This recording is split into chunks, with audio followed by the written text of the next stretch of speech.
There it is. That sweet, sweet intro music. You know what that means? It's another episode of Pondering. Oh, wow. Welcome to the show.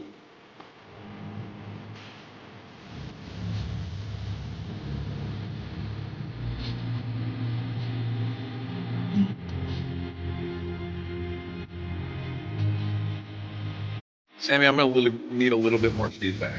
Yeah. I'm so sorry. I had two different windows.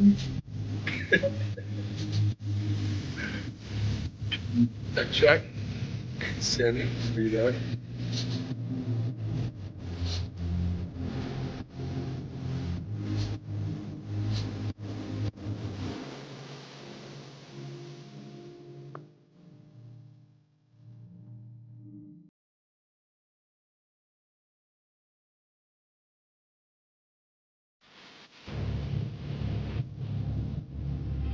Excited to today. So excited. Caffeinating and filling up on nicotine for video.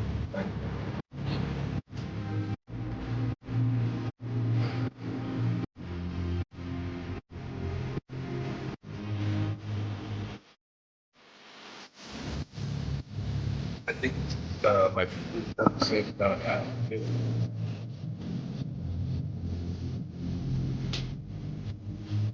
Check it.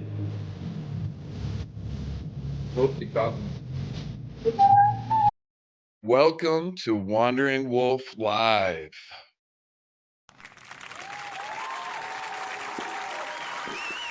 Welcome. I'm excited for today. We got a lot of cool stuff to get into. Ooh. Some really Got our cool good friend stuff. Dan joining us. What else? What else we got going on?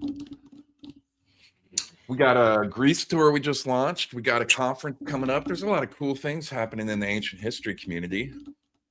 Yeah, what do we want to pull up first? Show that Greece tour? Yeah, let's show them the Greece and then let's get into the conference. That'll take us into DeDunking. Because I'm looking forward to a topic of discussion tonight. Me too. It's one of my favorites.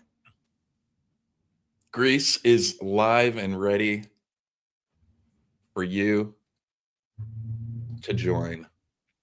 Look at those. Myself, Luke Caverns, and Will from Incredible History are all doing a trip to Greece in November with Sammy too. Sammy's coming. Mm-hmm.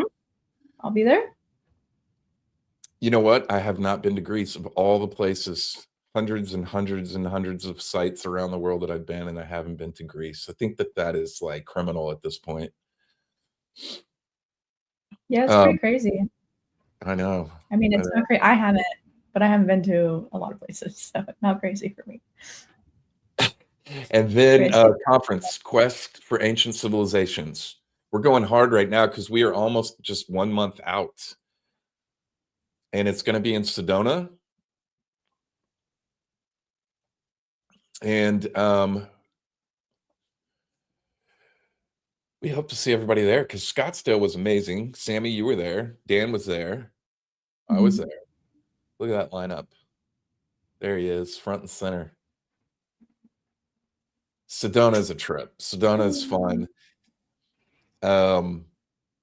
So this is gonna be cool. Last time I was in Sedona was the event with Graham. I mean, had a blast, met so many cool people.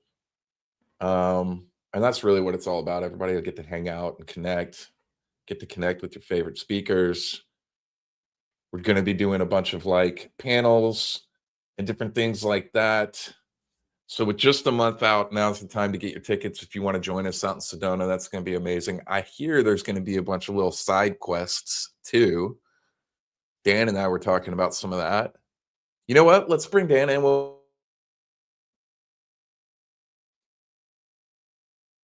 Where'd Mike go? Oh, hi, super sexy D. Hey, there he is. Hey. I've been called that by Graham once, so that I love that that's always your your name on the interview too. Yeah. Not DeDunking, super sexy D. So What's up, many man? people's moms love it too. Yeah, it's not much, man. Not much. How are you doing, Mike? How you doing, Sammy? Good, good, Thank good. Good to Great see to you connect guys as again. always. Yeah, You've it's been been. tearing it up on the social media lately. I've been Well, watching. thanks. Yeah, I've been having some fun. It's spend some time doing some internet stuff. I got to talk to Kurt Metzger yesterday, which I'll derp with Kurt's always Yeah. fun. Second time on there, and that was awesome.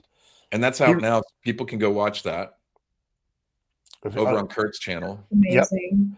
Brian Forster's moving to Washington. Somebody said that would be interesting. If he does, I'm going to have to hook up with that guy. What happened? Sure. Brian Forster is potentially moving to Washington. It's somebody saying in the Los chat. Angeles? Like to Washington. Brian to Forster. Washington. Yeah, that's where all the fucking skulls were, man. I mean, seriously, like we're gonna get into that's like it's really weird because they found all those in Paracas, but in Washington, it doesn't take a lot of thinking to see there was thousands of the fucking things around. The Lewis and Clark reported one site that had above ground burials where they would put their deceased would be in a canoe that they would put up in a tree. And there were 3,000 or so burials there, and they were all free people of the Chinook and Salish speaking people. So these would have been, all of them would have had modified craniums. So that was the Chinook sign of freedom. If you were a freeborn Chinook or Salish speaking person, your parents modified your skull when you were young. And this is something a lot of people get confused about. It wasn't just the nobles in the Pacific Northwest like it was like in Hawaii, for example. Only the nobles would do this. In the Pacific Northwest, only the slaves didn't. If your parents were modifying your skull and it gave you an infection and they had to stop, you were cursed by the gods and weren't, for whatever reason. You were a lowborn if your head wasn't shaved. It was actually an insult. So let me just back you up because until you started dropping all this, I had no idea about any of this in the Americas. How did you figure this out and find this out? A friend of mine named Sean Mooney here, he's a local, he grew up in Longview, Washington, and he's looked into some of this stuff. And he'd mentioned to me a few of these things. And I had went to one of the Lewis and Clark forts when I was a kid, and they had images of the drawings of them modifying the skulls. But I'd forgotten about it. It had been so long. But dude started talking to me about it, and then he hands one of the things he shows me is this book that's from 1960, the Smithsonian Institution publication. It's like 20 pages, and it's the Chinook sign of freedom, the skull of the famous Chief Concomly, who's no longer famous, but Lewis and Clark talked to him. When they published their records, he was just as popular as Sacagawea was, and he had an elongated skull. And this is just like lost on the record now. You even see pictures of him, and they don't show the elongated skull. Even the damn statue that they made of him, this conveniently has this big headdress that you can't really see. It's weird. It's like they just kind of hide it. Okay, I'm trying not to interject my own opinion here, right? Because go for it. Anytime Smithsonian gets brought up, anything to do with the Smithsonian, there's some kind of cover up and for lack of a better word, fuckery about, right? So that they're always funding. You go back in time and you see that they're always funding research, and then that research disappears, or the person that they were funding wants to talk about it more openly, and they just take them off of anything and just discredit them, including like stuff in the Grand Canyon.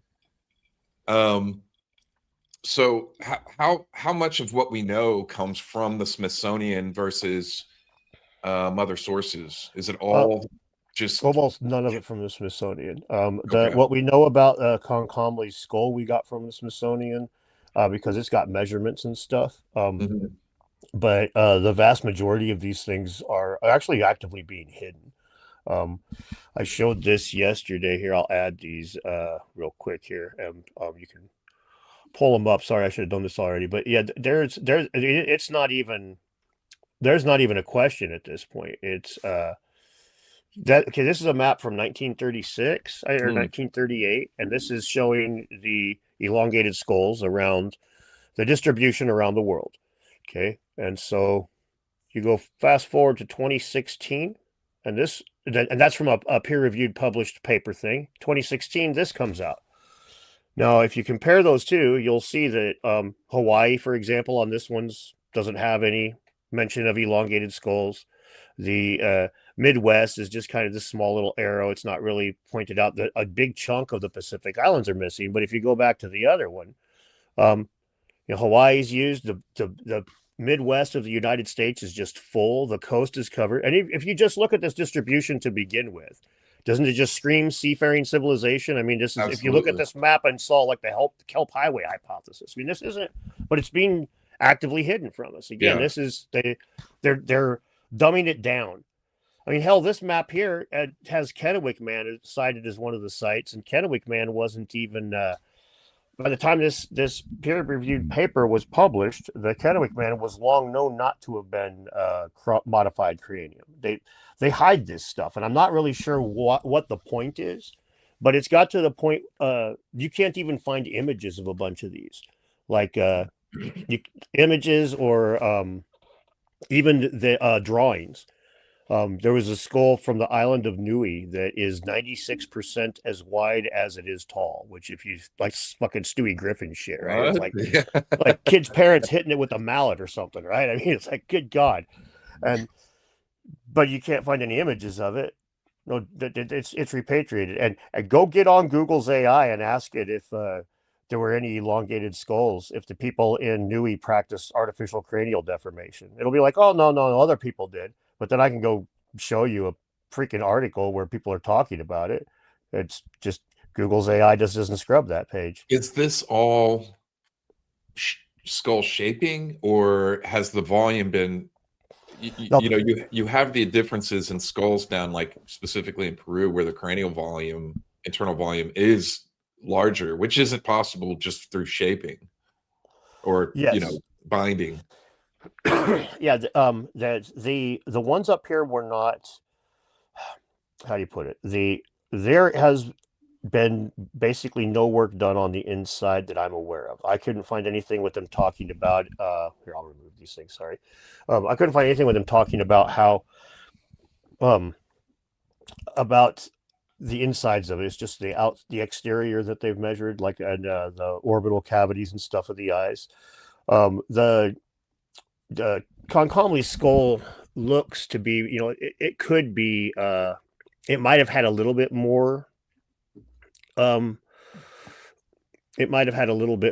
too big of a, oh, no, is it? Yeah. Oh, there we go. That might have had slightly larger, but he was very clear that his parents did that to him and that he did that to his daughters and stuff. This was, again, this was real common in the Chinook.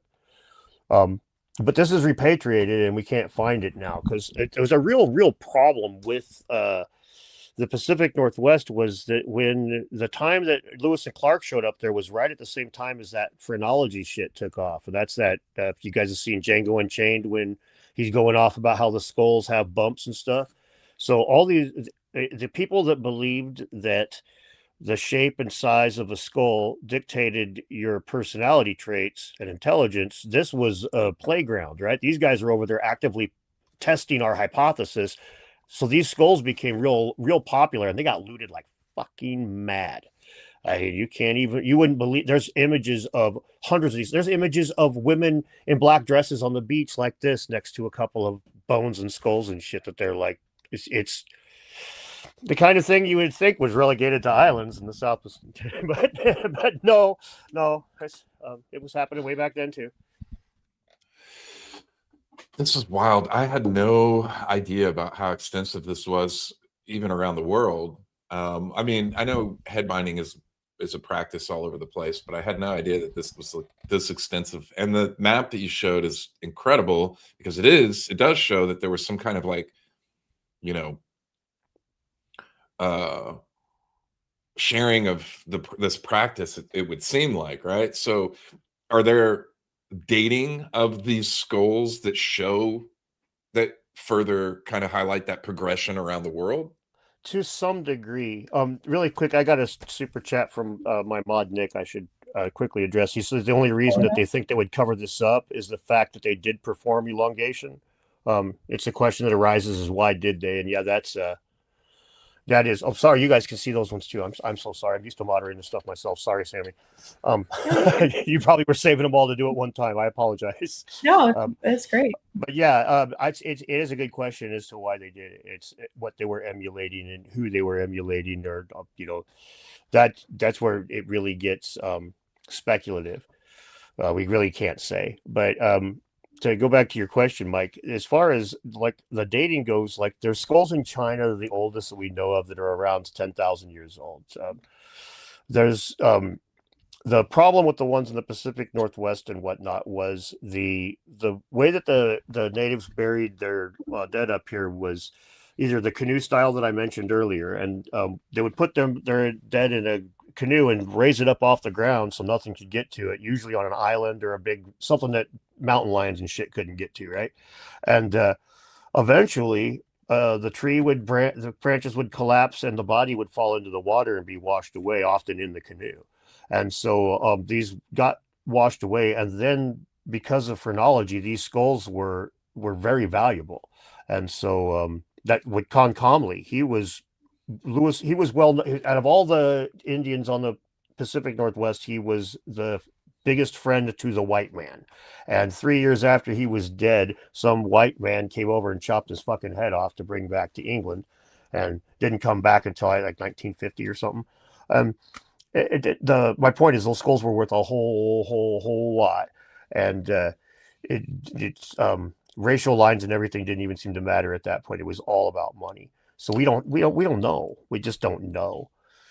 It's all, even the ones in Peru, same kind of thing. It's like it gets all, they have datings, somewhat better context dating, but it just gets all jumble fucked because you've got so many decades of people that are in it for the money. Yeah. And then you get to, it's like the tunnels under Cusco. It's like, oh, they just now discovered these. It's like, oh, fucking Brian Forster's been talking about it for 10 years. 100 years ago, you could have paid a dude like $5 and he'd have ran you all over the damn things. It's been well known, right? But now we just found them. Well, tell me why we just found them, because they fucking finished looting them. That's why we just found them. Unfortunately, that is the truth. And what was the general consensus on the study of like the shaping of the skulls and its effect on people? Was there kind of a general consensus? Well, phrenology died as a science because it didn't. It failed to make accurate predictions and stuff. Right. But it's an interesting side note that the Concomly, he attributed he was very shrewd, very smart, and he attributed that to the shape of the skull. That's why he did it to his daughters and stuff. It was believed to make you more in tune with the gods and blessed by nature kind of thing. Okay. So it is kind of funny how. So it's like more of a spiritual practice than anything to do with. Yeah, it wasn't believed to be like we do this, it makes brain bigger. Right. It was more we do this, it's makes us better. But it is pretty crazy when you think about it, man. Like the descriptions, they say that the babies looked like a mouse with its head caught in a trap, the way its eyes bulged out while they were being bound. And so it's like you got to wonder, why they would do such a thing. Yeah, I've seen pictures of that still in modern times, and it's pretty horrible looking.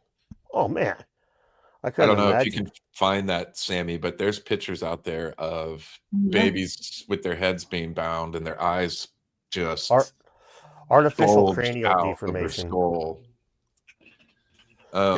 Artificial cranial deformation is the terms to look for. If you start looking elongated in skulls and stuff, you tend to get funneled into very specific areas. Even with the artificial cranial deformation, they fucking send you to. You can ask about the goddamn island of Niue and say, I want to know about that skull that Stewie Griffin shaped, and they'll be like, yeah, AI will say, yeah, there was no cranial elongation on Niue. You're thinking of Paracas, Peru. It's like, no, I'm fucking not. I know exactly what I'm talking about, you dickhead. Come on. Doesn't care. It just shoves you, funnels you back to the same shit. And so I've seen that skull in Peru. There's the skull in Peru that's the fat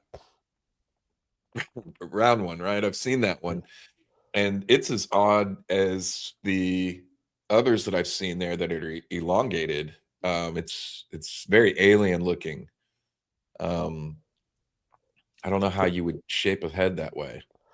Yeah, they'd had a lot of ways of doing that stuff, but uh, none of them are nice. Like the Hawaiians would use coconut shells and lay their kid, like they would line the inside of it with grass, and then they would like carve the coconut shell to the form that they would want, and they'd put their kid's head in there, smash the Oh, wow. fucking thing. Wonder why we got CPS nowadays. Dude's over on Gilligan's Oh, Island with that's his it, coconut Sammy. You foam found going. it. So Sammy found the Yeah, exact image I was thinking yes. of. Oh, yeah, thank you, Um, God. Fuck. And that just Mm.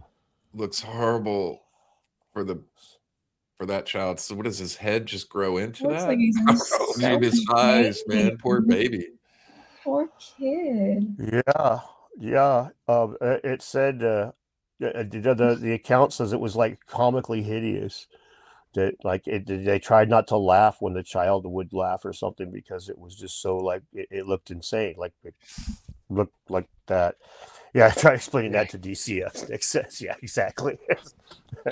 Yeah, like does the reasoning go just beyond, like the reasoning has to go just beyond tradition, and like why, if in later generations they are purely doing it out of tradition, like why did they initially start doing it? Like Yeah. That's exactly it. And you aliens is a popular one. Another species of hominid is a popular one too. I mean, honestly, I brought it up a couple times. It could just be one person. I mean, it takes one Einstein or one Pythagoras to really like change the landscape. And if Sammy, show that. dude's got some goofy shaped head, and he ends up like making waves in society, it's liable that people would emulate that.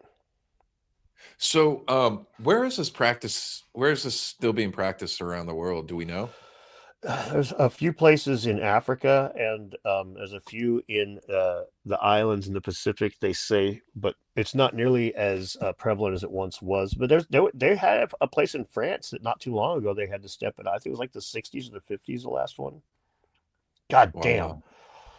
It's like, man, that's my fucking new Fortnite skin right there.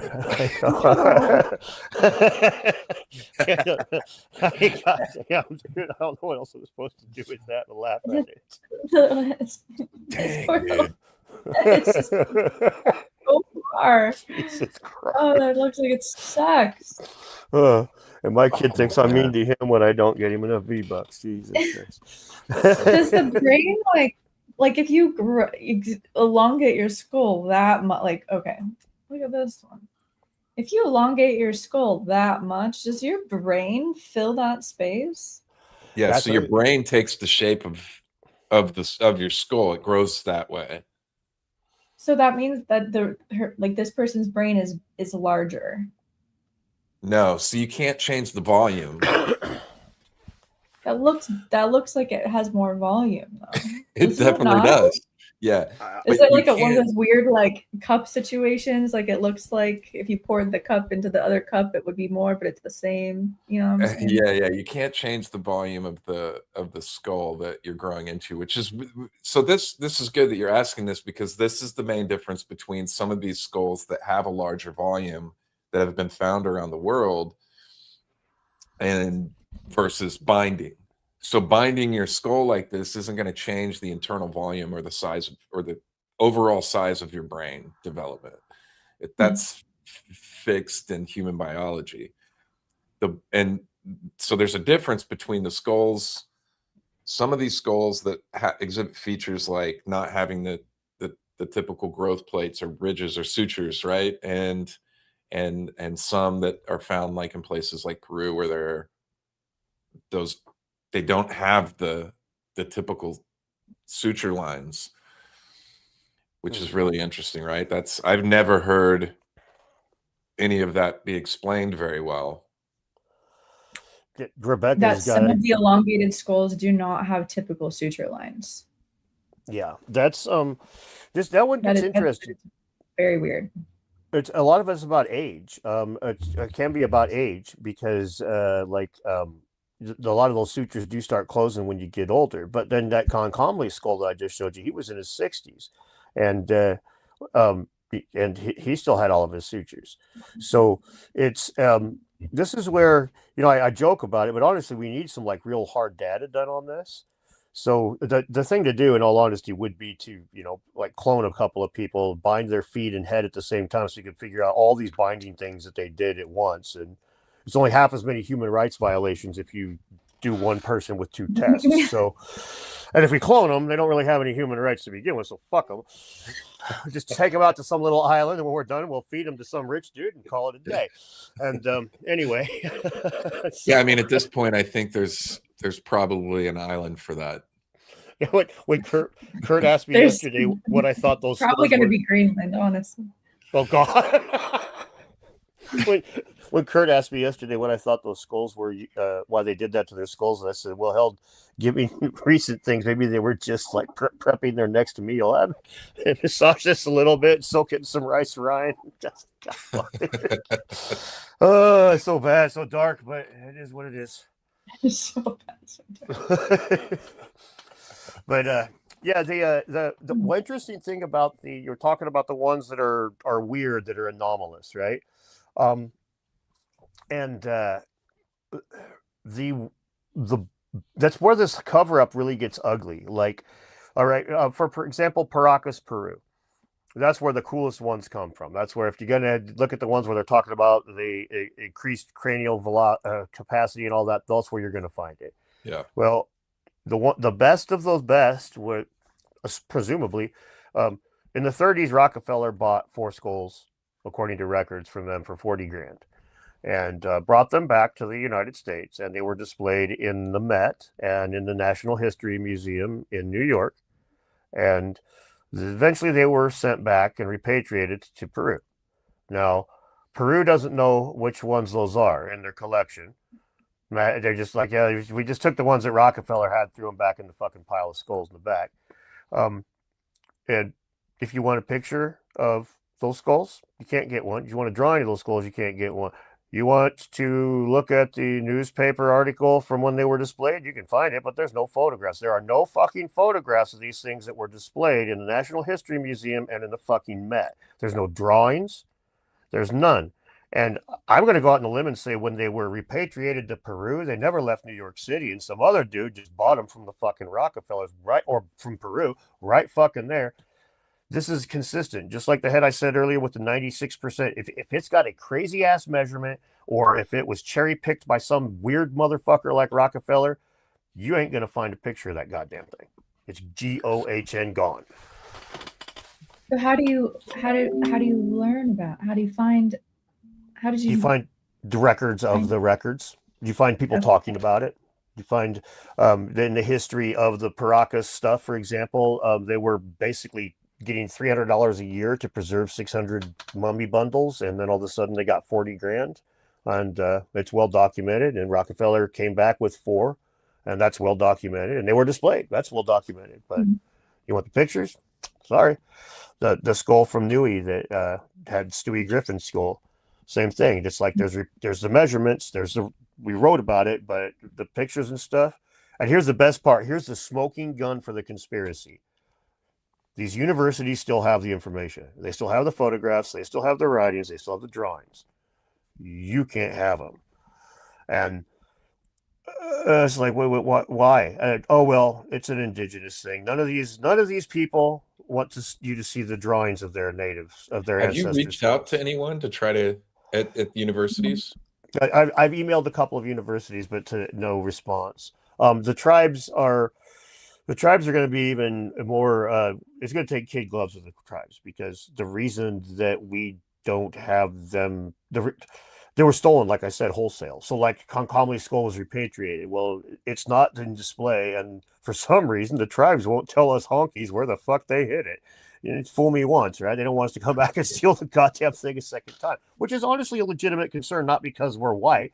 The fucking Baghdad Battery, you know where that is right now?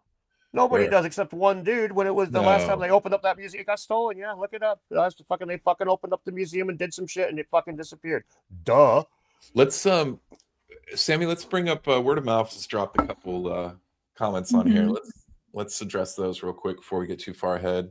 on another topic. It goes without knowing they all are emulating a long head hominin, which means that there was intermingling with long head people. How do you feel about that? Do you feel like there was some other kind of, like this was emulation of? Quite possibly. I mean, that's Clan of the Cave Bear basically in a nutshell. If you've seen that movie, I mean, do we see any similarities across cultures that do this practice from? If you trace that map that you pulled up earlier, in fact, it's still here. Can I put that on yeah, stage absolutely. here? Yeah, So you do we see have similarities in cultural practices and beliefs? Yeah. Well, first of all, almost all of the ones in the Pacific believed that this modification of their skull was important to make them harder, faster, stronger, better. Okay. The other one is there was a lot of the same animism, so you can't really necessarily say that was connected. Probably the biggest cultural connection that I see through most of the ones in America is the way that they were buried was displayed. Like the Paracas mummies were all in bundles and shoved in a cave. And I already described the canoe burials. There was another one in the Pacific Northwest where they would take driftwood and they would make like these weird catacombs above ground of almost like teepee after teepee of driftwood stacked together, and they would just sit grandpa over in a corner. So they did have this kind of thing culturally. It's also interesting to note that the Kelp Highway hypothesis and that map almost perfectly overlap.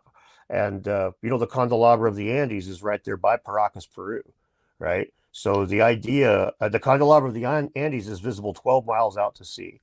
So that could have very well been like I personally think that they were very connected in the Pacific, and I think the skulls are step one of kind of seeing that connection. That's the fact that they all believed that it made them better, and this is why they did it.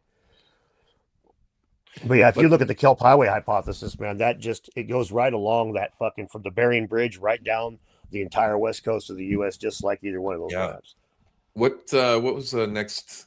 Sorry, super chat there from word of mouth.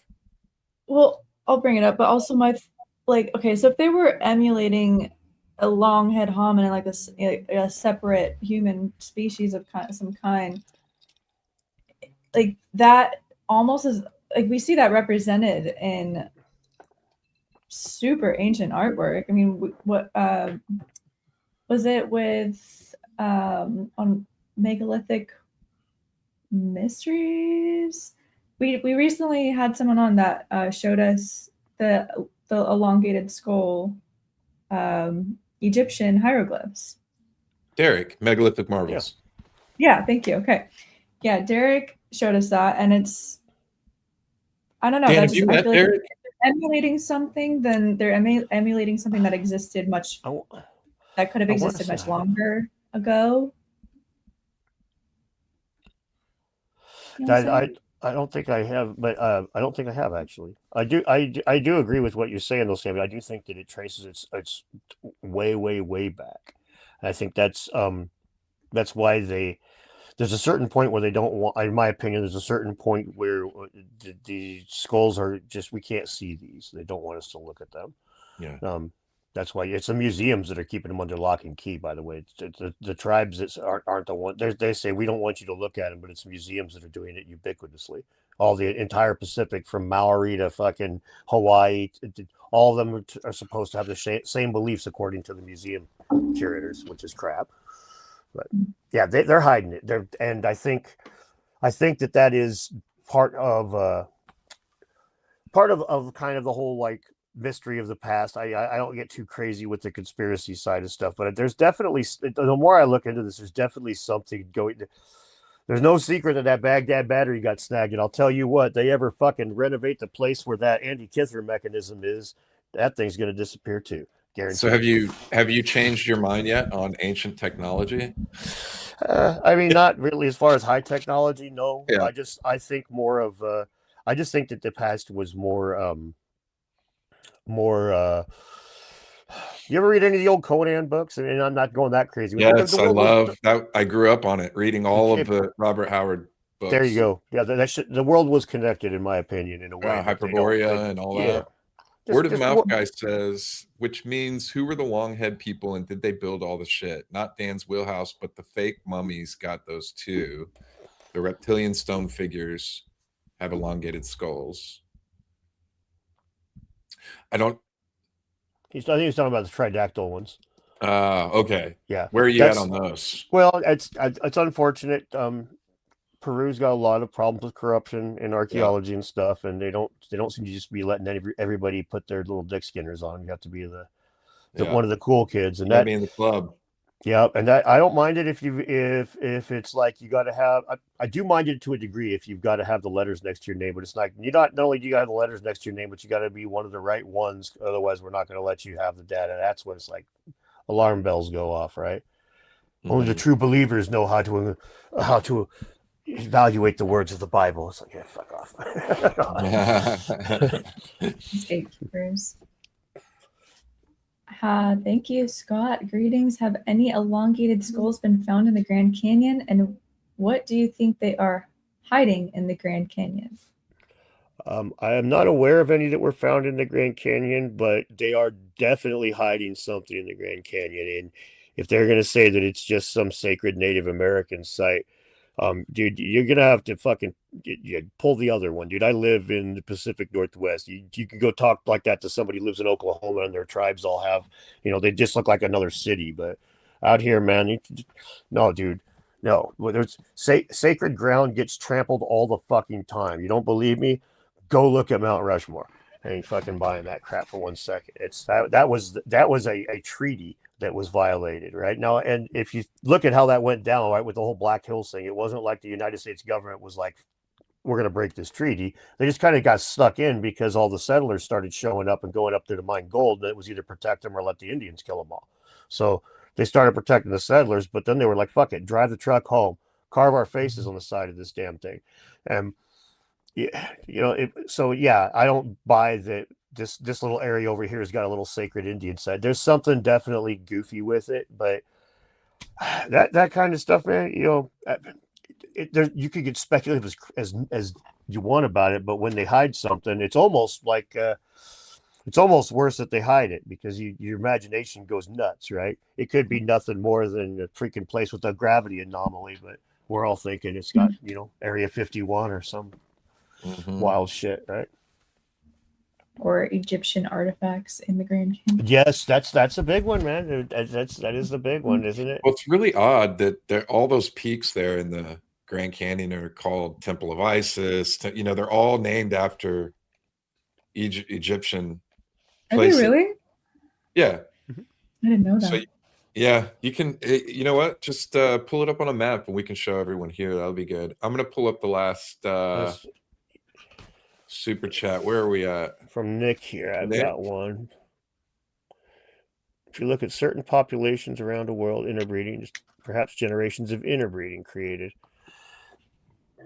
That's very. Yeah, that's. Kerp mentioned a similar thing yesterday, so they could just be a bunch of those Hapscoods with their elongated faces from screwing their sisters over and over again. Look, man, there's areas where this is culturally practiced, so you have huge percentages of the population inbreeding. So this is not like it's just a joke. No, it's happening all over the world. So it is. It's. There's also one more word of mouth. How do we point to and find a cultural divergence 12 to 13,000 years ago, maybe 10,000 years ago? Well. If you're looking at when you look at things like that, for example, the ordinations, there's the ordination the ordinations, excuse me, are over on the in Europe. They're kind of contemporary to the Clovis people, and they can track a lot of cultural variations within those people based on the difference in their styling of tools and whatnot. But there's always these moments of innovation. For example, if you're tracking like the advancement of the automobile, and then they invent the airplane, it's like you start getting airplanes, and it's like you've missed this. There's a whole jump there, and then when you're looking in the record, you're not finding every little piece, right? You're finding like half of 1% if you're lucky. So the best ways for them to do this, the best ways for them to find cultural divergence is obviously DNA. But if you're talking about just artifacts in the record, it really does come down to similarities and subtle differences, and kind of similar to how they track language, I guess you'd say, where it's like they're looking for similarities and differences and how these differences and subtleties evolve over time and region. God, I sound like a fucking nerd sometimes. Welcome to the club, buddy. So how do you, did you find it, Sammy? Yeah, this is Isis Temple in the Grand Canyon. And there's like, I don't know, There's a a couple handful of other sites that are all named after Egyptian places in the Grand Canyon. Cheops Pyramid, Osiris Temple, Tower of Ra, Horus Temple, named by Clarence Dutton. Yeah. So these are all John places Powell. with Egyptian names in the Grand Canyon. Yeah. Well, if it's Isis Temple, they won't let us visit. It's probably because there's an IED hidden inside. But sorry, I couldn't help it. We don't have a sound effect for that. We need to get one. A little bump, but sorry, Dan, you don't get the rim shot. You get the. So, is this kind of? Are you digging into this deeper? Are you? Yeah. Is this going to be your topic in Sedona? I am, and in fact, before I go to Sedona, I'm going back to the area where all those skulls were on this island. It's so interesting with those 3,000 burials that I told you about earlier in the video. This was found by Lewis and Clark. The next guy that shows up, he is the son of a member of the Skull and Bone Society. He goes up there and does some goofy astronomy stuff by himself, comes back down. When his boys leave, the entire area catches fire and all of the burials are burnt and lost forever. Then people move into that, and eventually a company buys it, and they start mining it and slowly destroying it. Now, there's rumors that this was built by natives, that it was built on by natives, that it was like partially modified, kind of like Genong Padang. And there's rumors that it was hollow inside, but they wouldn't sell. The gravel company mined it for gravel and wouldn't sell it because it was supposedly a valuable source of basalt in the Pacific Northwest. Basalt is fucking free. It's around all of the foothills, and you drive around, it's just dripping with basalt.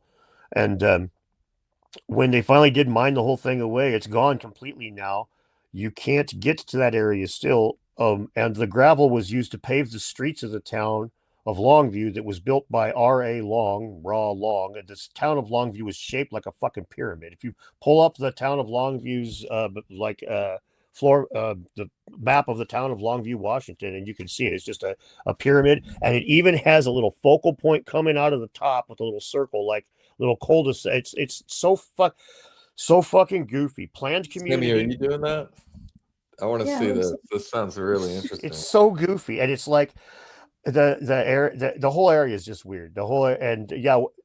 There's rumors of other structures there that were there that were destroyed. And my friend that got me going on this, we know of one of those places that you look on satellite imagery and there's a square on the ground. So we're gonna go put our boots there and potentially investigate a couple of things else as well. So yeah, I'm definitely going back, and we'll have more information. I'm definitely releasing a lot of new information at Sedona, and I don't even know what all it's going to be yet because I ain't been there. Yeah, look at the four posts. See, they've got the street kind of cut one off, but you can see that there's a four-way pyramid. Basically, there's the four sides of the pyramid. See if you can grab one that's more where you can see the street layout better. That's that black and white one, honestly, that you had first would probably be that works good too. So you see you've got these diagonals you see running across where there's like a center of the town. Yeah. I think about that as the peak of a pyramid, and then you've got the four sides going down four different directions, and then like straight, not quite straight to the right, you see this kind of double line going out. Yeah. That double line goes to a little cul-de-sac. that is like the little focal point coming off the top of the pyramid, and just like it gets all goofy Masonic, like massive amounts of Masonic symbolism, which I'm not so much into, but I can, you know, you don't have to believe in Santa Claus to believe that people give away Christmas presents, right? Yeah. So I don't believe in all that goofy shit, but I believe that R.A. Long certainly did. And the rumors up there are wild. The stories are stories of underground tunnels, stories of people being walled alive inside of them, stories of the tunnels like being built and then finding ancienter ones inside, just all kinds of goofy, wild shit. And I have a little bit of access, and some of the places are recently been made available for the first time in a while. So we're going to go, and I'll have more to report on soon. So, yeah. So I don't want to interject myself into your travels, but I would love to come up there and see some of this. And a while back, this is several years, honestly, it's probably like been 4 or 5 years, someone sent me, I get a lot of emails, I'm sure you do too, about places and stuff. Obviously I can't go everywhere. Yeah. But I do remember there being mounds and different stuff that were undocumented up there. And there's a site up there that somebody sent me pictures of, and I have it all saved away. I have to go through it. That's up there in Washington. I would love to go and see as well. So maybe I can shoot that over your way. At least if you're going out, you could check it out too if you're interested. And if you want any company, let me know, because I can get up there and I could probably still get Sammy to take a weekend off maybe and explore as well. She doesn't take a weekend off. She lives right here. You just fucking I know. Get in your car. Yeah, we have to get her to stay up late. Cancel some tattoo appointments. Just make him ride in the car with you. Just do it during the week. Mobile tattoo.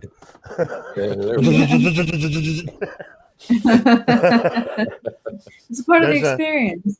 No, this one's honestly I've been loath to even mention this, but I'll go ahead and say it because I am skeptical that the lead is going to pan out, and I'm afraid to say that publicly because I don't want my lead to get mad. But I have been told that when I go over there, that somebody knows where Mel's Hole is, can take me to Mel's Hole. If you've ever heard of that, it's some Art Bell urban legend over by Seattle, some gigantic fucking deep hole in the ground that's like you could throw a car down, it would never make a noise the whole way down, just go. Oh. So like I'm sure somebody in the comments will be like, Mel's Hole, holy shit. But yeah, I'm very skeptical because you know, it's like one of these things, it's like Mel's Hole was made up. Exactly. That's esoteric. That's what I'm skeptical of it. But you know, I'm going to be over there. Somebody says that there's a hole there. I show up there and it's not impressive enough, and I'll just shove his dumb ass in it. So see, this is why I didn't want to talk about this in public. Sorry, dude. I only shoved you in it once. I promise. Yeah, that's pre-crime. You can't talk about that. I'm insane right now. I've been smoking so much of the devil's lettuce. I don't know what I'm saying. That's post-crime. That's post-crime and pre-crime. I know. No, you're in Washington. You're good. Yeah, that's true. You come down to Texas and try to do that. Yeah. Oh, he'll be dead by the end of the week. Ellensburg, yeah, that's where it's supposed to be. Yeah, here in Washington, if I want a parking spot, I just get out of the car and like stand in front of it, act like I'm fented out. My friend will drive around the block and park. He'll say nothing. I do that in Texas, I'll get shot.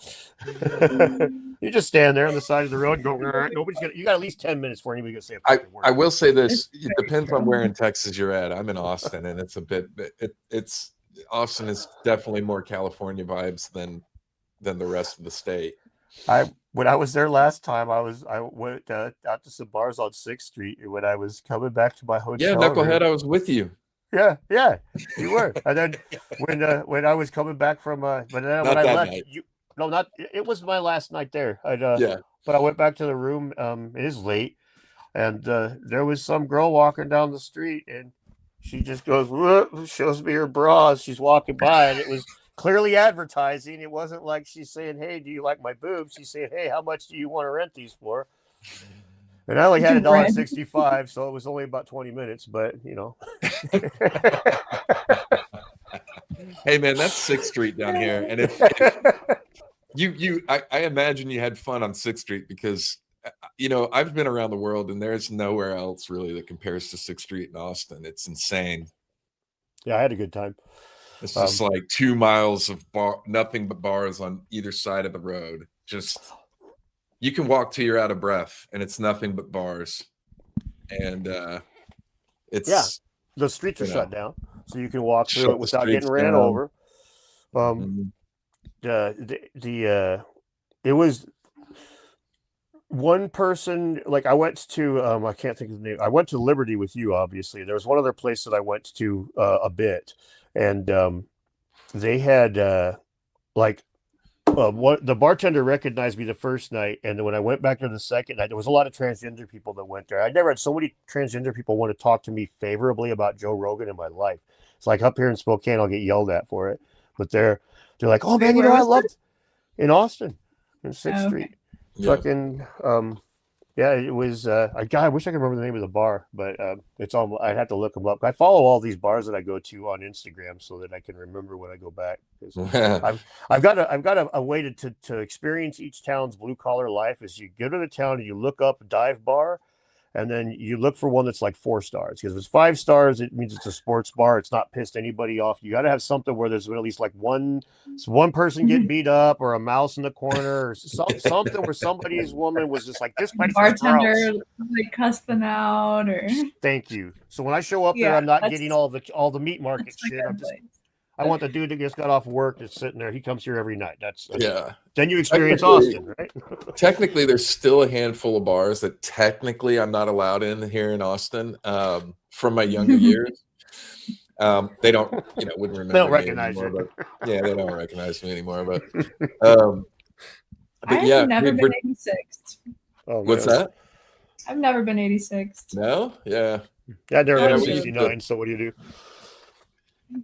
Yeah, we used to tear it up a little bit, me and my buddies, and get into some trouble. I have 86. You'll be back. You'll be back here in Austin for the conference in October.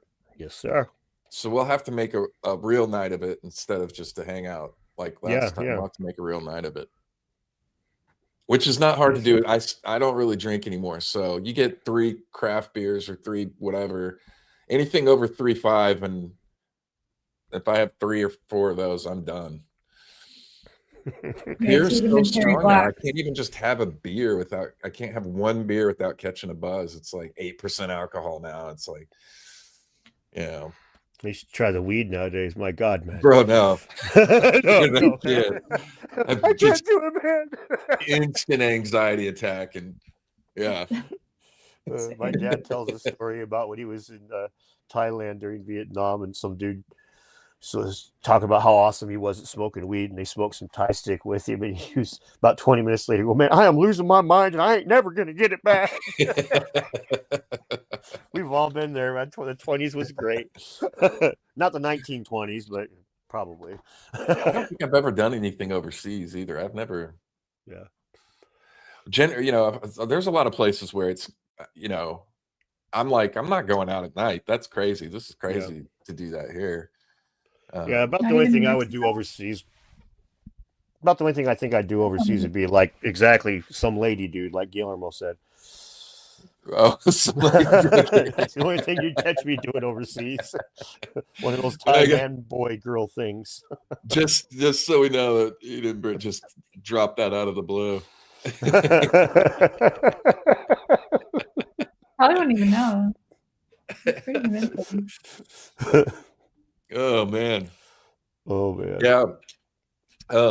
So anywho, elongated skulls.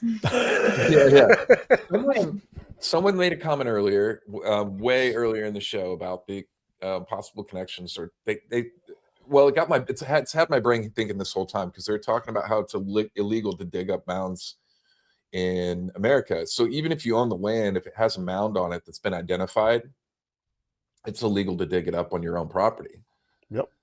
And I think most, correct me if I'm wrong here, but most tribes also are against the excavation of mounds in America. Oh yeah, absolutely. And this creates an interesting problem here, because like On the one hand, NAGPRA protects grave goods. So like a burial mound is the burial mound, but like a mound that's full of artifacts that was made to like honor a god, for example, Serpent Mound, if that was just made to be aligned with the sun, for example, like Graham's. Okay, if there's no burials in there, then technically NAGPRA don't cover that shit. However, NAGPRA is a legal thing, right? So you can tie that shit up in courts. And it is really difficult to get into a legal battle with an entity that has a casino that doesn't pay taxes. Really fucking hard to beat those guys in court. Really, really, really fucking hard. So as a result, your logic.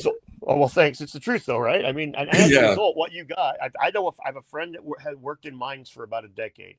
I worked as an electrician, doing a lot of groundwork. And I will guarantee you that those cultural resource management firms that archaeology does, the majority of archaeology work in the United States is checking the ground to make sure they can do their big building project and they're not going to cut up some burial mound. They're all going to have the same operating standard. If you find something that's going to shut this fucking project down, stick it in your pocket and don't tell anybody. Right. Duh. You're not, and the CRM firms, the ones that are hired, they're private entities and they're hired by big government and big building corporations to greenlight projects through the red tape. The ones that consistently find arrowheads are not going to be hired. The ones that consistently don't find arrowheads, even when I saw one on the property myself, those are the ones that are going to get hired. So this isn't complicated. The problem is the more that one side pushes to protect their stuff, the more the other side pushes to hide it. So you end up with this weird scenario. There's an island up here on Lake Ponderay that is a known Memelusalahi, which is the Chinook word for grave, like burial ground. It's a known burial island. It's also privately owned. There was a cabin on it that was built back in the day, and it blew over in the 80s. They couldn't sell this thing for like 20 years because you couldn't build on it until the guy who bought it is him and his brother own a construction company. And I guarantee you, whatever they build there, they're not going to find any artifacts when they do it. Duh, fucking duh. This isn't complicated. So it's unfortunate because we end up with this scenario where we the dumbass white collar motherfuckers don't look at the way the regular world works. So they're like, oh, we're going to pass these laws. It's going to fix everything. It's like all you did was make things worse. All you did is make things worse. Yeah. Yeah. We have kind of seen that.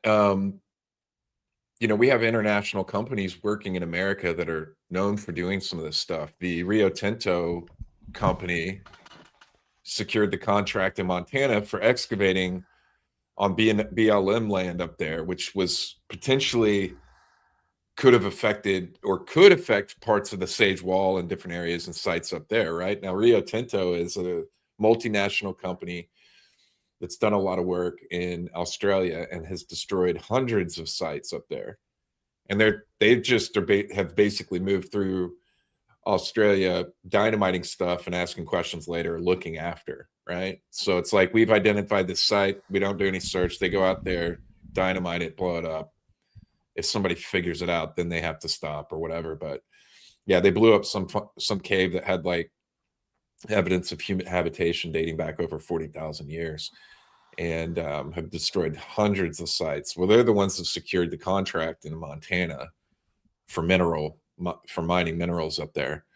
That's just kind of how it goes, right? And these companies are responsible for double checking themselves. Yeah. So there's no entity that's coming in while they're working, making sure everything's being done correctly or.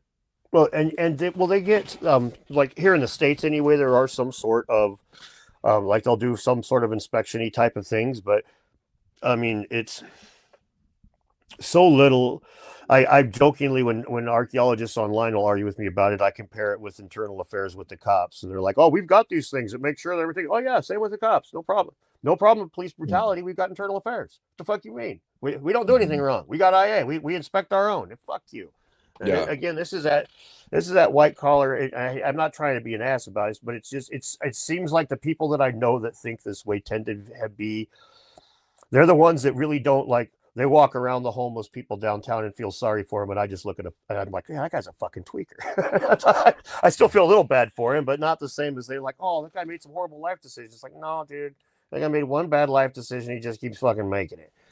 It's yeah, I end up being a lot different view on these things than a lot of those guys do. Where, how are you, if you don't mind me asking, and if it's stuff that you're still working on, please just tell me to move on. But what's the angle of pursuit in terms of the cover up or surrounding all of these topics with the elongated skull, with the archaeology, with the universities, with all of this?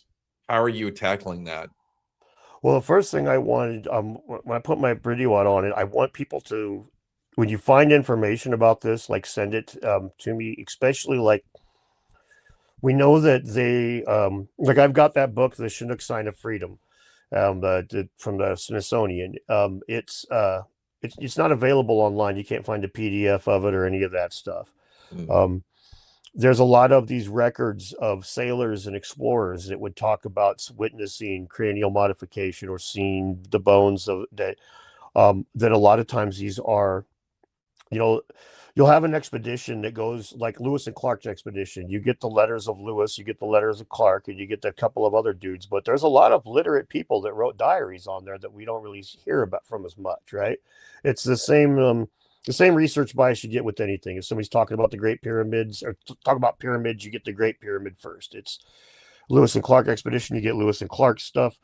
Captain Cook's expeditions, you get Cook's records and a couple of his officers. But there's a lot of rank and file people that wrote diaries. There's a lot of information out there, and they are actively hiding it. There's no question that it is being erased. So saving it, archiving it, is probably a kind of a big important thing. And I don't mean on the Internet Archive, because it's fucking being erased, man.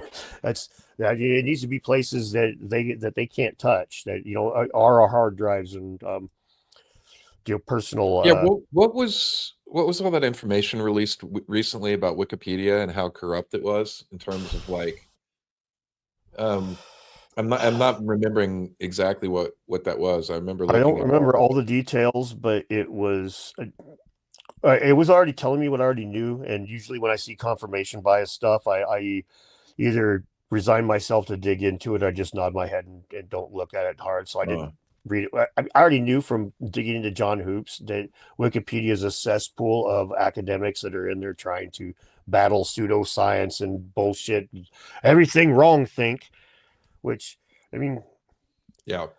Right off the bat, that's if really quickly, like there are two different kinds of people when it comes to thinking about things like this. Michio Kaku said it really well during an old atheism debate 20 years ago. You've got certain people that are very skeptical and very pragmatic, and there's certain people that believe in chance and in fate and in the gods.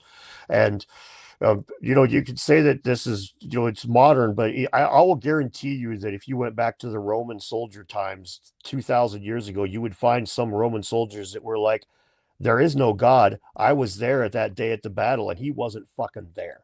You're going to hear that same soldier's cry of there is no God that you've heard 1,000 times. I think that that's normal, and we have these two separate parts of the human psyche. And so when everybody is like, you need to not think that the pyramids were made to be a power plant, or you're just stupid. It's like, dude, you're arguing against literally half of fucking humanity that thinks on a fundamental level different than you. You are so pissing up a rope. You may as well be a Halo fan arguing with the Call of Duty kids for all the fucking effort or all the change you're going to make in the world.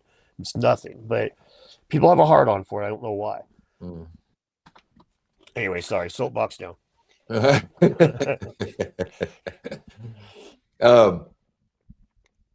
So Sedona, when you get to Sedona, you'll be diving into this more in depth for everyone. Yes. I've got I'll show you some smoking gun stuff with the Rockefeller or whatnot that I talked about. I'll show you some specific islands, like some specific things that you can't find. Like I keep referencing certain things, but then we're going to go put our boots on the ground and check some stuff out. If there is Okay, I've showed this painting before. I don't have it on my desktop right now, but it's a painting that was made by one of the old timers in Longview that shows an area there where you could see Mount St. Helens in the background of it. And it's got a castle in the painting. And it's clearly a European looking castle, but it's like really old and grown over. But it's like that area of, it's right there in Longview. If you look on the map where that castle was in dude's painting, that's where there's a square on the ground. There was something there. And the rumor is, from the few of the locals that talk about it, is that there was some sort of fort there, some sort of fortification there. It was destroyed when the town was built, because even by the time the 1800s, early 1900s, by the early 1900s, when they were building the stuff over here, there were laws against destroying mounds and shit. They'd already passed laws against it. So, like putting an arrowhead in your pocket, you just chop that thing down and don't tell anybody what it was. Right. And so we're going to go check that one out. And I think that the fact that it's a European looking castle, I think, is a testament to the fact that the guy didn't, he's just repeating what he was told. He didn't know any better. He didn't know that there was, maybe it was more Inca or whatnot. Is that town of Longview, is the center, is it on a hill? Does it all go up? No, it's elevated. It's all flat. Nope, the road's just flat, designed in that shape. The roads are designed in that shape, and the four arms of the pyramid were. There's a few things. Those were done with the gravel that came from that burial rock that the natives had. They were done in an octagon, pentagon style of paving instead of squares, which is fucking crazy. And you really look at it, but there's the image in the center of town of R.A. Long. It's not an image, it's a statue. Him sitting on a bench. There's a little girl handing him a rose, and she's holding 12 other ones in her hand, and she's handing him the 13th rose. It's like this Masonic symbolism shit. Right. And they just shove it right in your fucking face there. There's zero fucks given. I mean, again, the guy's name was Robert Long, and he went by R.A. Long, Long. He was fucking, and the whole area he built up like St. Charles, Missouri, I think it was. He was a big Freemason and big into like designed communities and stuff. Like he was a lumber baron who bought a bunch of trees up here, and he wanted to make a place for people to get enough labor to mill it all. And so he created the town of Longview, and he made it what he wanted. He expected it to be all like, he expected it to be as big as fucking New York City by now. How big is it? Sammi. 40,000 people or something. 40,000. Where'd Sammi go? I don't know. She's like, I'm out. Yeah. 5-minute drive. You got a 35-minute drive to Longview, huh, Nick? You should show up over there. Well, there's a Longview here in Texas too. Oh yeah, out east. I got some family out that way. You know what? Now that makes me want to look at that city's layout. Yeah, I mean it's named Longview because it was R.A. Long, his view, his long view. It's not. Oh, to Cahokia? Okay, well, yeah, I used to live close to back there too, Nick. But yeah, it's more than a 45-minute drive from Cahokia to Washington. Sorry, like an hour and a half, I think. now I got to look it up. Because what if I look it up here in Texas and it has the same layout? I don't know what happened to Sammi. I think she died. Oh no, her house she got swatted. Fucking Flint Dibble's getting all pissed off. Okay, Longview, Texas is definitely not like not that the same at all. Longview. No, there appears to be no rhyme or reason to the development of Longview, Texas. So what does someone do if they find the remains of a giant? Seriously, because they just covered it up? Well, there's two things you can do. One, you can make a YouTube video and get called a liar, or two, you can sell it to a Rockefeller. Those are the two things. Yeah. Oh, I guess there's the third one. You could open. Has any of you ever read Another Roadside Attraction? Where a guy finds Jesus's body in the basement of the Vatican, so he brings it back to Seattle and he puts it up as in a roadside attraction, so people can go check out Jesus's corpse. It's a real story. It's a story by Same motherfucker that did Tim Robbins, the same guy that did Even Cowgirls Get the Blues. The fucking crazy Washington State author. Yep. Let me see if Sammy's messaging me. Yeah. Nope. I don't know what happened. I hope she's okay, man, because that was just weird. It was like she entered the studio. Yay! Add her to the stage. Get your ass on the stage, Sammy. Did you get swatted? My internet crashed. Well, it's better than getting swatted. That's all right. I'm alive. I just had no internet for a second there. What did I miss? We were so talking. much. We were talking about the another roadside attraction. Do you know that book? No. It was about a guy who was working for the Vatican, and then he's like in the Vatican secret archives, and he finds the body of Jesus who's dead, and so he brings him back to Seattle and puts it up in a roadside attraction where they sell like juice and vegan hot dogs. And yeah, it's some goofy book written by the same dude that did Even Cowgirls Get the Blues, if you remember that movie with Uma Thurman. No. Yeah, now you're showing your age, Dan. Fuck, I'm old, man. You know, what do you want from me? This is Max Headroom over here. This isn't that. Dude, hey, you're not that much older than me, dude. I'm 47, about to be 47. Yeah, I'm 50. About to be a million. Jesus. You got a few years on me, but I've always loved Max Headroom and stuff because that was right when I was growing up. It was on everything, you know.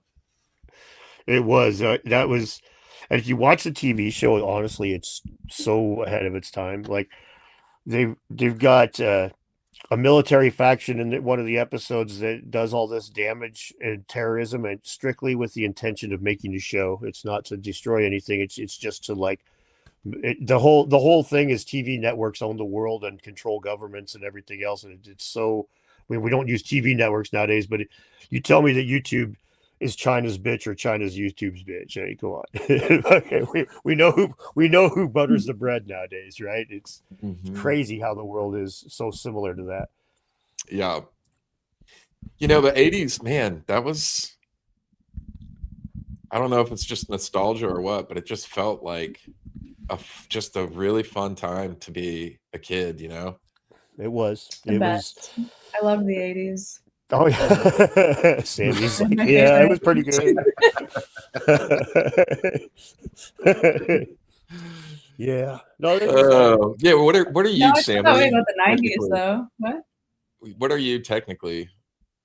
I'm a millennial. A millennial, yeah. So what are we, Dan? We're because I was born in the 70s. We're Gen X.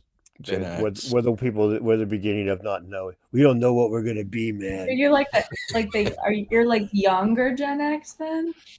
Well, I mean, I guess you could call it that, but like, I mean, I came of age in I turned 15 in 1990. That was like when they started calling it Gen X, and I was, you know, a teenager that was old enough to be. Fucking, I don't like this Nirvana so much, but this Pearl Jam ain't too bad. But yes, you know, it was. just old enough to not like the new stuff coming out, the grunge. 80, yeah. Millennial generation was from 81 to 96. Okay. Yeah. You were born in the late 70s, mid-70s. Then you're like young Gen X.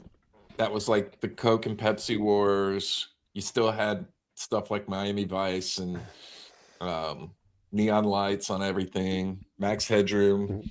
We all got screwed. Was what happened. The way we all got screwed because of grunge. And what happened was we were all raised on the dreams of big-titted chicks with cocaine and alcohol and loose and easy. And then we got all these fucking stoner hippie chicks that just wanted to cry about the state of the world. It was bullshit. Complete bullshit. Fuck you, Nirvana. Eat another barrel. But we did get more goth chicks. Yeah. After all that, so it did take a while. But that definitely rooted in the 80s. Like 80s metal hair bands is definitely like the root of goth. Oh, dude, the hair back in the day was just insane. I have pictures with mullets. I have pictures. I had a rat tail. What else? Yeah, the goth scene. I mean, the Cure started that really. Fucking Robert, what's his fuck? I forget his last name right now, but Yeah. he's where That makes the sense. pale eyeliner, pale makeup, black eyeliner, disheveled, strangly, stringy hair. I look back Yeah, that at makes more so many of the sense. artists, and I'm like, how did everybody not know that this dude was gay?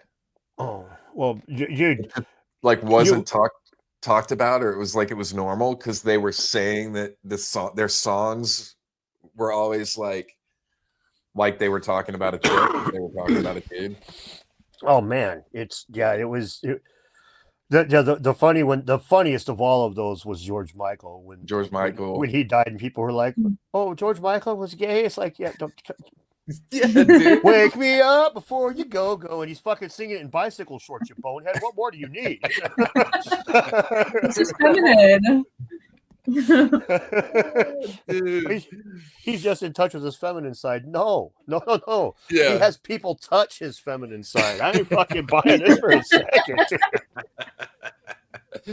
I do wish more like 80s aesthetic, 80s vibe had made like a comeback, because I feel like it's like the only era, the only like generation, like you can wear pretty much anything right now. I feel like right now there's no like defining feature of like the aesthetics of how people dress. Like it's just an amalgamation of like everything that's come before, except for the 80s. Where's the big hair and the leather and like the biker jacket? Like why is that not a thing? It's hard to pull off if not everybody's doing it. I mean, you're really an outlier if you dress up in full 80s gear and oh man, you're the only one Right, that like shows up really to the party. Oh yeah, I watched Parker Lewis Can't Lose. I don't know if you guys. I'm sure Mike remembers that one, but it's a TV show from the early '90s, like from 1990, and it was his stupid. But his shirts were. I threatened my son with it. He'll walk through the room and fuck with me. I'll be like, dude, we're going to the store and I'm buying you shirts like this right now, and it's like that. Arsenio Hall shirts, right? Like the 4-colored, fucking just red, green, blue, yellow, and just a fucking black window frame in the middle. You're just like, Jesus Christ, just screaming, "I am here!" Dude, that was like they just fell in love with polyester. Oh, dude, and remember the chicks with the coats that were like, fuck, those coats that were the girls would wear that were like all the different silk shirts. Different. Oh man. But the coats that were like the different popping like really neon colors, and they would just be like these little wedges of like, here's pink and then green and then yellow, and just look like mom ran out of fucking 28 different things. Like the windbreakers. I was just about to say they could bring the windbreakers back, and I wouldn't be mad about it. Dude, I had a lot of windbreaker outfits, and they were all neon colored. You could find some of those. Hey, I bet you in Japan we'll be able to go find some of those in like a vintage thrift shop. Oh, dude, I would so rock that. I would too. All right, we're gonna put that on the mission board. Itinerary thrift shopping in Japan. Find windbreaker outfits. Yeah. Find some laser discs. Yeah. Dan, tell us let's get into the quest stuff. Yeah. We are really excited to be doing. I'm excited to see you again in person, man. I've actually gotten to hang out with you several times now. Yeah. Man, we want people to come out and hang out with us too. It's gonna be fun. Love to hang out with everybody and see them there. Maybe get into some stuff. And I don't know, are there spots in town to go hang out and have a drink? Oh yeah, that's a matter of fact. When I was there last time, I walked into town. I got off the little shuttle from the airport, right, and I go to a bar to get a bite to eat, and I was recognized immediately. This was about a year ago when Graham Hancock's Sedona, when he invited me to be in Sedona. But that was my first time in Sedona, and yeah, there's not a very good dive bar scene, but it's not a meat market scene either. It's a kind of a hippie. It's a hippie town, man, straight up. Yeah. Go to the Cava bar. The Cava bar? Yeah. For what? Cava? Yeah. What's Cava? It's hippie stuff. Is that stuff that comes out of volcanoes? Honestly, I feel like you'd like it. No, it's like a plant, and like if you just like there's like a traditional way of drinking it and it tastes like ass, but you can like add this bar adds like juice and stuff to it. And so Ass juice. it kind of it really masks the flavor. I recommend pineapple. Oh, thanks. I appreciate it. Makes you feel like euphoric and chill. I don't know. So it's a drink, and if you can just get past the way it tastes, you'll love it. Okay. Oh, well, I can probably handle that then. I mean, that's alcohol, right? Yeah, Exactly. true. Very true. Yeah, fair enough. Yeah, what does it like? Hype you up or bring you down? No, it's like more like chill and. Chill. So like, that's the way that kind of- I go, is more towards chill stuff, not Yeah, it's more chill, super energetic stuff. kind of heady. Do with that information as you will. You do both of them. You play Elvis. You go up and down and up and down and up. It's real help. It's good for your heart. Yeah, dude. I was gonna say, make your heart. This is not medical advice, people. Oh my god, yeah. Full disclaimer: listen to Sammy, not Dan. Well, let's bring the event up on the screen here. All right. Yeah, it's going to be pretty fun. I'm looking forward to it. Last time we got to hang out with a bunch of cool people and whatnot, and Sedona, Arizona is a weird little town, man. You're not going to go. I've never been anywhere like it, and I've been to a lot of different places in the States, but Sedona is a weird little town. It is a weird little town. So you can come do the whole weekend for $249, which I think is a pretty good deal for 3 days. And it's a great deal. Hanging out and partying with us. Yeah, you're definitely going to party with me this time. Last time I had a bunch of stuff going on, so when I showed up, when I went at Scottsdale, I was pretty beat. But this time I'm planning on showing up with ready to stay up and drink as long as my life will allow. My old age will carry it, and I bet it's going to be better than most of yours watch. And I don't care if you're fucking 20, I'll drink into the table. Let's go. I've been doing it since your parents were trying to decide what to do with that unwanted pregnancy. I'll be the one sipping next to you, trying to pace myself for the whole evening. I'll be the one watching out and going, Dan, you got to Dan. Yeah, if I try to keep out with you, I'll last an hour or two, and then I'll be the guy passed out on the corner bar of the bar. How's he getting home? Did he drive? I think Sammy and Ian could roll with me. They can hang. Yeah, and then we'll make you and Ian drink with us. We're not going. You're not going. Brands? Yeah, we're not going. Well, fuck. Then you can. No. I drink alone. Yeah, with nobody. We're running a tight schedule because we are going to Japan a week after the conference. So yeah, I understand. For almost a month, Sammy and I will be in Japan for 3.5 weeks. Is that right, Sammy? Almost, yeah. Yeah. Yeah, I was gonna go, and we just decided the other day. I was like, I don't think that it makes the most sense for me to go because I just feel like we have so many videos to work on, and and planning for the Japan trip. So I'd rather be well prepared for going into that. Especially if you're going to the thrift stores, you have to bone up on your Japanese.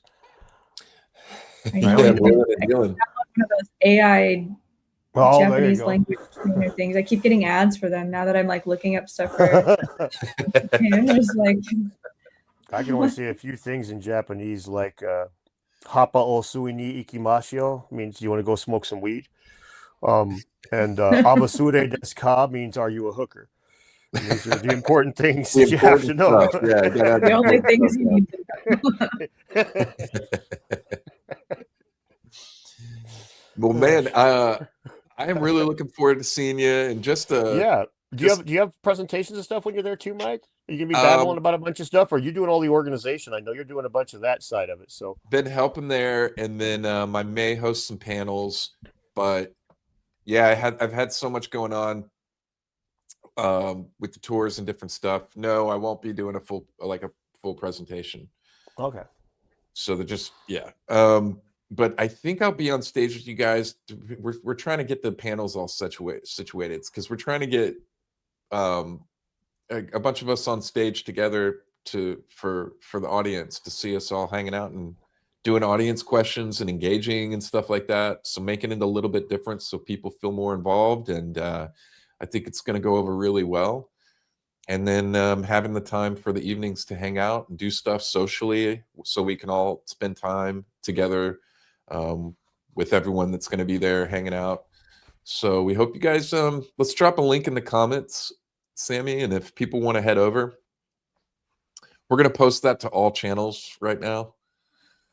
And so if you want to get tickets and come hang out with us in Sedona, we'd love to see you. Do it. And it's legal in Arizona, so you can smoke a bowl with Dan. Yep. And you will be. I'm showing up. I'm showing up well rested and ready to rock. So, before I even get to my hotel or the Airbnb, I'm just going to have at least 24 beers in tow, and I'm not in me, but in tow. I'm going to be ready. And I'm going the whole weekend. The only time that I'm going to be sober is when I'm on stage, and even that's going to be dicey. So. It's a few days of drinking. What do you want? I loved it when we were in Scottsdale. We ended up on the stage together on the panel thing, and you'd already had some drinks. You were letting me know. You were letting me know quite a few things, and I was mic'd up, so I had to keep grabbing my mic and being like, "Dan," I was like, "Dan, I'm mic'd up." Dan. Whatever. Check it out. Whatever. Yeah. He's just whispering into his mic. Directly into it. My mic's right here, and Dan's like, "So check it out, motherfucking and I'm like, dude." I had fucking poor Hugh. I did the same shit to him, but I did it on purpose. I wasn't drunk with him. I did it just to fuck with him because we had been going around telling everybody how lesbians weren't real, right? Just making a stupid joke, right? Yeah. And then we're Like, sitting is a up there. conspiracy? No, okay, like it's real simple. So say for instance you got like 3 15-year-old boys and they're all virgins. They all go to summer camp and they come back and 2 of them have had sex and 1 of them has done everything that you could do except for have sex. That last one's not a virgin, or that last one's still a virgin, right? It's the other 2 that aren't virgins anymore. So by that metric, women can't have sex with each other, which means lesbians are fake and they're just LARPing. This is all, which is why their tools look like men. This is so anyway, it was a joke, and we were all laughing about it. So the next day, me and Hugh are sitting on stage next to each other, and they're doing the announcements in the microphone. We're starting, and they're like, "And if you have any questions, make sure and we'll ask the audience. We'll see if we're asking members specifically." And I whispered to Hugh, "I hope nobody asks me if I think lesbians are real." He's, "God damn it." That's what you whispered to the mic. I just wanted to see him make it. He was trying to get in the spot, and I just wanted to fuck with his head a little. That was with Hugh? Well, you definitely weren't the drunkest one on I- stage, that's for sure. I love Hugh, man. Hugh's great. I Who had was to the mess with drunkest? him. We've had this back and forth going on where I give him shit about beans, and I was over in England, and we hung out and went around together, and it was just like beans with every meal, and I was just like, dude, like, it's just like I don't understand. You guys are eating cold beans with breakfast. Anyways, when he went up on stage, I brought 2 cans of Texas beans with me and put them up there on the podium. So when he went up to do his presentation, there were just beans on the stage. He had to move for his presentation. Well, it's going to be a fun weekend, man. I'm really happy that you were able to join us again before the event. Thank you. Yeah, no problem. Thank you, man. I appreciate it. It's always fun talking to you, and it's good talking to you too, Sammy. It's too bad you can't make it, but I'm sure we'll see you again soon. I'll let you know when I'm going up to Longview. That shouldn't be very long from now, but a week or 2. Yeah, dude. But let me it'll know. only be a day or 2. Yeah, I'll let you both know. If you're up for having me, dude, I'd love to come up there. Absolutely, yeah. I'm excited for this. It's kind of weird. Oh Give me a yeah, tattoo. no kidding. So we'll be up there. I'll get tattooed. I've been trying to get tattooed by Sammy. I still got some spots I can fill up. I got a whole space on my arm right here. You know, it's amazingly enough, I escaped But my Generation X. All I've got is 2 ear piercings, and I didn't get no tattoos and no facial piercings, and I made it through the entire 90s and 2000s. It's crazy. It's like, yeah, somehow you made it out unscathed. Huh? I had to get my earlobes stitched up because I did the whole stretchy thing at one point. Yep. So I had to go into a plastic surgeon, and they cut them and stitched them together. Ew. Well, shit. Yeah. I mean, I don't know, man. I don't know what I was doing. You know. God damn it. Well, that circles us back to elongated skulls. I was gonna say this. I'm looking at the chat, going, man, they haven't stopped talking about lesbians for like 10 minutes now. Right, you opened up Pandora's box. Well, that might have been her name. I don't know. Pandora, Elaine. I don't give a fuck what her name was. Somebody's box got opened.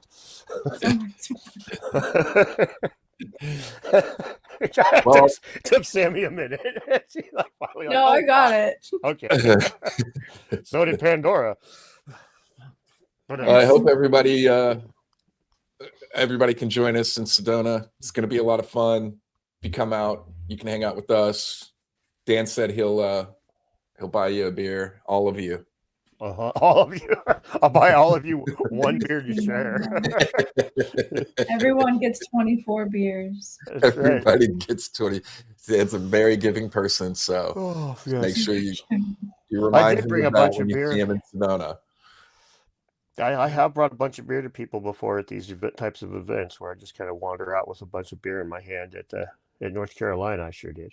We'll have to find some place at night where we can all go out into the woods or something and do it. Well, we're staring at an Airbnb, right? Yeah, probably. Okay, yeah. So yeah, I'll look at this stuff. Yes, bring your elongated skull to Sedona 757 and a bunch of that there reefers you brought for me, boy. You brought me some good smoke before. That's not so I heard. So we've already got smoking around elongated skulls. Somebody's gonna bring the beer. We'll do it. We'll do an old-fashioned 90s campfire out in the woods, fire out in the woods with some beers and stuff. It's Sedona, so I don't know if there's woods, but we're just like in the rocks. Yeah, there you go. I was gonna say it's Sedona, so it's all stargazing. That's what we'll do. Somebody will bring crystals and yoga mats. Oh man, shit. I was gonna say, don't forget to. You got to invite the crystal chicks. Yeah, the crystal chicks. The crystal chicks, dude. That's honestly, if somebody asked me why I didn't have more groupies that were girls, and I said if I was looking for groupies that were girls, I'd be talking about crystals instead of pyramids. But that's just really, astrology tends to get. You gotta go to Tucson. Pyramids get more guys. This isn't complicated. Yeah. Girls like pyramids too, but they don't want to talk about how it was built. Crystals and pyramids. The girls don't like how the pyramids were built as much. They want to know if you put a banana in it, if it'll keep fresh longer and that kind of shit. That's astrology stuff, right? Sammy's like, well, that's a good question, Will. It's like, how many bananas? Never thought of that.